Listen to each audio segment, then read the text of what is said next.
In a quiet village, surrounded by thick forest and rolling hills, people lived simple lives. They celebrated births with loud songs and mourned their dead with deep sorrow.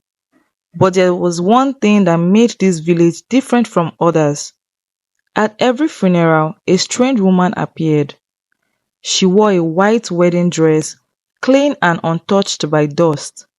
Her face was hidden behind a long veil, and she never spoke. Nobody knew her name, and nobody knew where she came from.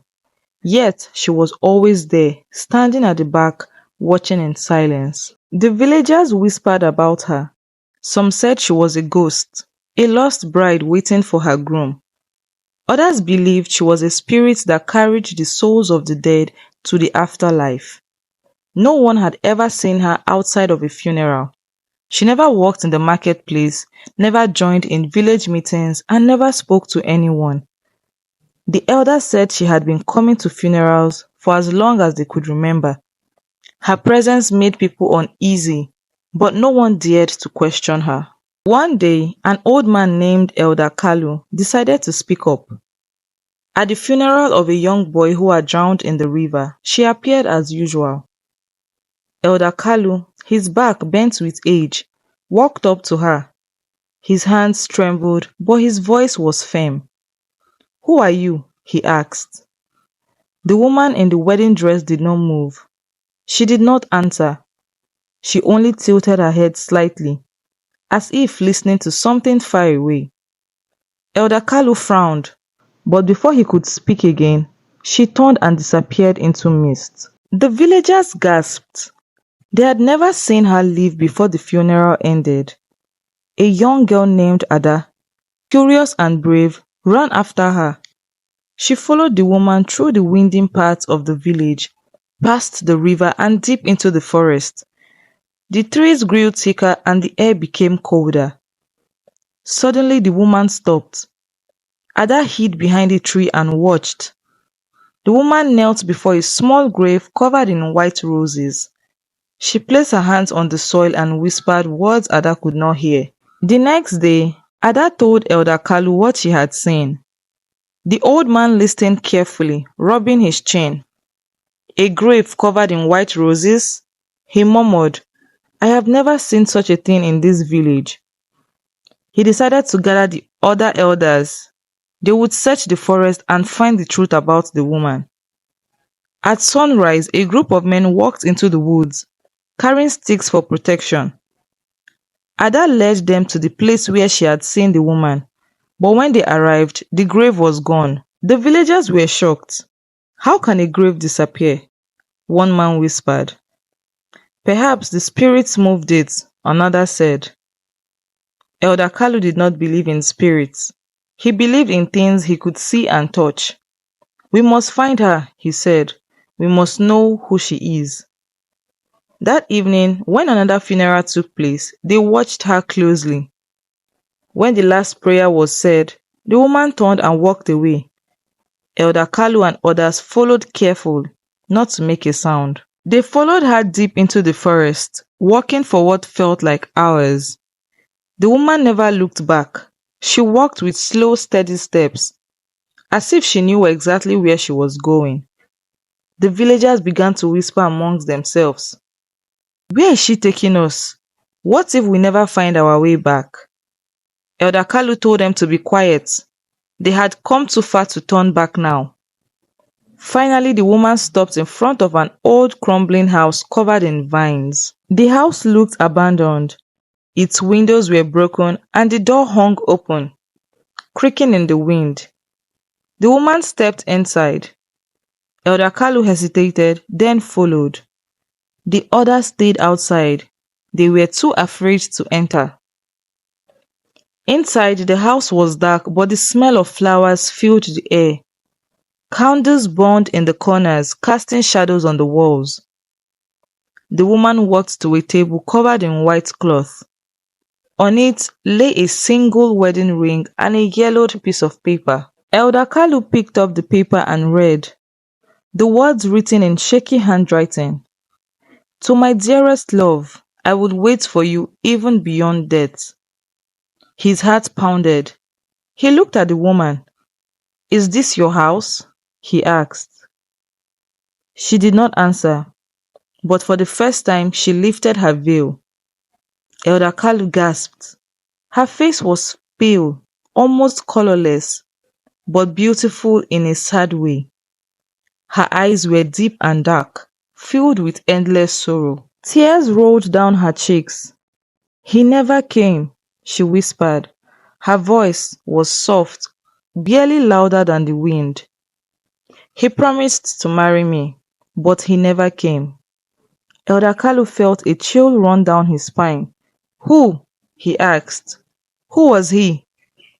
The woman turned and pointed to an old portrait hanging on the wall.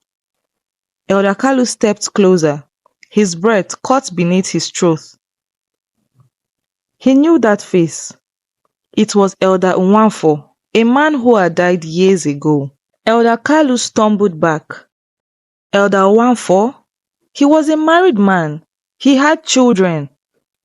The woman nodded. Yes, but before then, he was mine. He swore he would return for me. He never did. Her voice broke, so I waited. And when he died, I thought I would finally find peace. But I could not follow him. I was trapped in my waiting.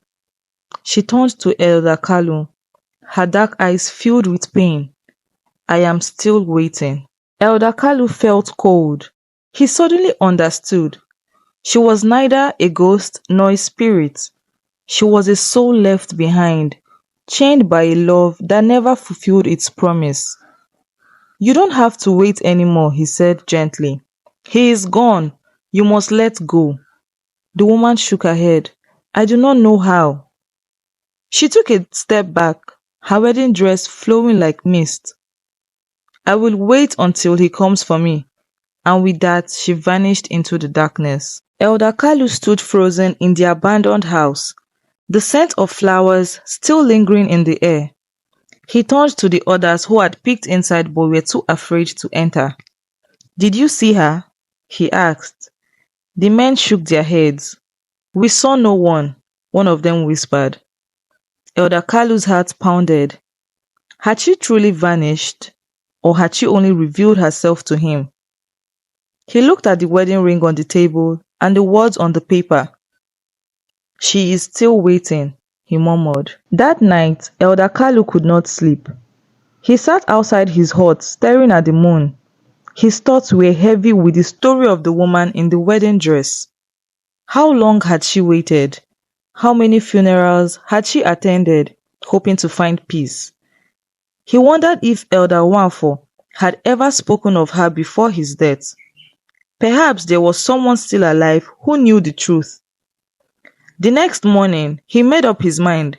He would visit Elder Nwanfo's widow and ask her what she knew. Elder Kalu walked to Elder Nwanfo's house, where his widow, Mama Uche, lived alone. She was an old woman now, her face lined with wrinkles, her eyes dull with age. When she saw Elder Kalu at her doorstep, she frowned. What brings you here? She asked. Elder Kalu hesitated before answering. I need to know about a woman, he said carefully.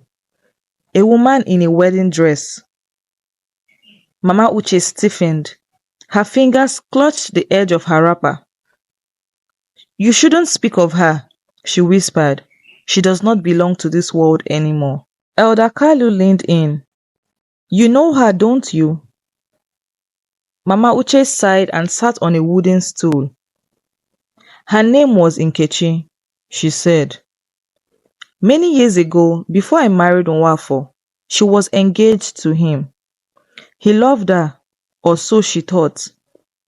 But my family arranged my marriage to Nwanfo, and he did not refuse. He left her behind, and she never forgave him. Elder Kalu listened intently, and then he asked. Mama Uche lowered her voice. On the day of our wedding, she disappeared. She was never seen alive again. Elder Kalu shuddered. Do you mean she died that day? Mama Uche nodded. Some say she walked into the river and let the water take her. Others believed she died of heartbreak. But there was no funeral for her, no grave. Elder Kalu rubbed his chin. That explains the white roses. Her soul is trapped, waiting for a wedding that never happened. Mama Uche sighed. Perhaps, but if she still walks amongst us, then she has not found peace. And a soul that cannot rest is a dangerous thing. The words sent a chill through Elder Kalu. Was Nkechi's presence at funerals a silent warning? If she was still waiting, what would happen if she never found what she was looking for? He needed to do something. That evening, he called for a gathering. The villagers sat around the large baobab tree, their faces filled with curiosity. We must help her find peace, Elder Kalu said. We cannot let her soul wander forever. But how could they free a woman who was neither alive nor fully gone? A young man named Obi spoke up. If she was waiting for a wedding, then perhaps we must give her one, he suggested.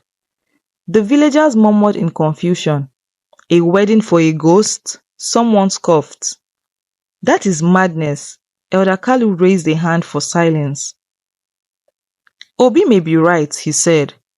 If a broken promise bound her to this world, maybe fulfilling it will set her free. The people exchanged nervous glances. No one wanted to marry the woman in the wedding dress. But then an idea formed in Elder Kalu's mind. We will perform the wedding ceremony, Elder Kalu declared. Not as a real marriage, but as a ritual to release her spirit. The villagers hesitated. Some were afraid, others unsure. But in the end, they agreed. Tomorrow at sunset, we will gather at the old house, Elder Kalu said, and we will give her the wedding she never had. The news spread quickly. Some villagers stayed away, fearing the wrath of spirits. Others, driven by curiosity, prepared for what would be the strangest wedding the village had ever seen. The next evening, the villagers arrived at the abandoned house. Elder Kalu brought white flowers, and the women set up a table with a bowl of water and candle. A young man, chosen for his courage, stood at the front wearing a simple white robe. He was not truly marrying her, but he would act as the groom in the ritual. The villagers whispered prayers, their voices low. The sun dipped below the horizon, and then, as if summoned, the woman in the wedding dress appeared. She walked towards them, her steps slow and graceful. The villagers shivered. Even though her face was hidden beneath the veil, they could feel her sadness, her longing. Elder Kalu stepped forward. Nkechi, he called softly. She stopped. We have come to give you the wedding you never had. The woman tilted her head. For the first time, she seemed hesitant. Elder Kalu gestured to the young man dressed as the groom. Will you take this chance and move on? He asked. Will you let go of your waiting? The villagers held their breaths. For a long moment, Nkechi did not move. Then slowly she lifted her veil. Her eyes, deep and sorrowful, met the young man's. The villagers gasped. She was beautiful, but pale, her face frozen in time. Elder Kalu took a deep breath and began the ceremony. The villagers recited prayers asking the spirits to release her. When the time came for the final blessing, Nkechi closed her eyes. A single tear rolled down her cheek. The candle flickered and the air grew still. Then something changed. The woman in the wedding dress let out a long breath as if a weight had been lifted. Her form shimmered, growing fainter. The villagers watched in awe as her figure began to fade. Her white dress becoming mist, her sorrow dissolving into the night. The wind carried a soft whisper, "Thank you," and then she was gone, forever. Elder Kalu fell to his knees, exhausted but relieved. The village was silent. The bride of funerals had finally found peace. The villagers never saw her again. At funerals, they no longer felt the cold presence in the shadows. The woman in the wedding dress had left. Her waiting was finally over. But the villagers did not forget her. To honor her, they placed white roses on graves, a sign that even lost souls could find rest. Elder Kalu often visited the abandoned house, now empty of its own ghostly inhabitants, and whenever he saw a white rose bloom, he knew that somewhere beyond the reach of time, Nkechi had finally found her way home. Though Nkechi had vanished, the village still felt her presence in small, quiet ways. The white roses she had left on graves continued to bloom, even in dry seasons when nothing else grew. The elders took it as a sign that she was at peace, but some villagers still feared speaking her name.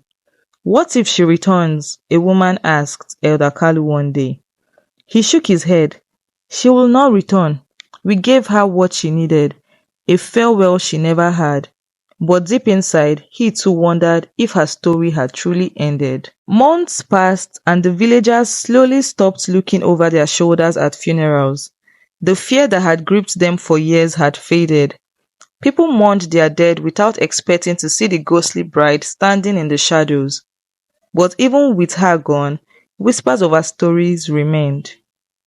Children sat around the fires at night, listening to elders tell the tale of the woman in the wedding dress. Some were afraid, others pitied her. Love kept her waiting, they said, but kindness set her free. One day, a traveling merchant arrived in the village. He had heard the story of the ghost bride and was eager to learn the truth. Tell me, he asked a group of young boys, did she truly wear a wedding dress? Was her veil as white as the moon? The boys nodded, their eyes wide with excitement. She was real, one said, but Elder Kalu and others helped her. The merchant listened carefully and then smiled. This is a tale worth telling, he said, and with that he carried the story to distant lands. As years passed, the village changed. New families settled, old ones moved away, and the story of Nkechi became a legend. People who had never seen her still spoke of her, passing her tale from one generation to the next. A young girl named Ifoma once asked her grandmother, do you think she was happy in the end? The old woman smiled, brushing the child's hair. I hope so, she said. She was lost for long, but in the end, love found a way to free her. Elder Kalu grew older, his hair turning white like the roses Nkechi had left behind. Sometimes he walked to the edge of the forest, standing near the place where she had once vanished. He would close his eyes and listen to the wind, half expecting to hear her voice. But there was only silence, and yet he did not feel alone. Rest well, child, he would whisper. Your waiting is over. And though he never saw her again, he carried her memory in his heart until his final days. After Elder Kalu passed away, the villagers honored him with the highest respect. At his burial, they placed white roses on his grave, a final tribute to the man who had helped a restless soul find peace. He will be remembered, they said, for he did not fear the unknown, he faced it with kindness. And just like that, his name became a part of the story, woven into the legend of the woman in the wedding dress. Time moved forward and the village continued its cycle of life and death. But there was one thing that never changed: the custom of placing a single white rose at funerals. No one knew exactly when the practice began, but it became an unspoken rule. Even travelers who passed through the village followed the tradition. It is for the lost bride, they would say, though few remembered her name. It is for love that never had its day. Many generations later, a young woman named Amara, who had never heard the full tale, noticed something strange. A white rose had appeared on her doorstep one morning, fresh and fragrant. She picked it up, puzzled. There had been no funeral, no one had died. She asked the elders, but they only shook their heads. Perhaps it is a gift, one said, or perhaps it is a sign. Amara held the flower close, feeling a strange warmth in her chest, as if someone far away was smiling. That night, Amara had a dream. She saw a woman in a white dress standing in a field filled with roses. The woman turned to her and smiled, a peaceful, knowing smile.